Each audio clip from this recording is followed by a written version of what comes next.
প্রধান সড়কে এত বড় ব্যয়বহুল কাজ করতে গিয়ে সাংবাদিকের মুখোমুখি, কিন্তু যা ভয় পেয়েছিলাম ঘটলো তার উল্টো ঘটনা। সাংবাদিক ভাইদের এত সুন্দর ব্যবহার এবং এলাকাবাসীর সাপোর্টের জন্য কাজটি আমার সার্থক হলো।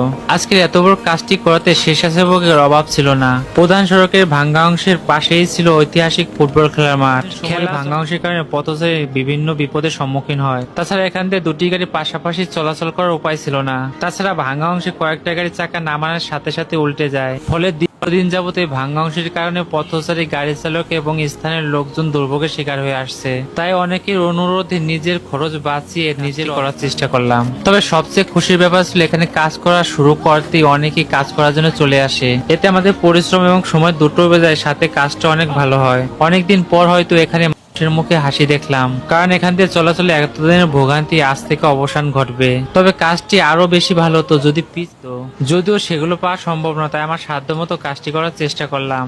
যদিও কাজটি করা অনেক কঠিন এবং পরিশ্রম ছিল, তবে মানুষের এত ভালোবাসা পাবো তা কখনো ভাবিনি। তবে আজকের সবচেয়ে গুরুত্বপূর্ণ অংশ ছিল রাস্তার পাশের এজেন্টগুলো বসানো। তবে এত বড় ভাঙ্গা অংশে ঢালাই তো আমাদের ছিল না, সবাই মিলে কাজটি করেছে বলেই সম্ভব হয়েছে।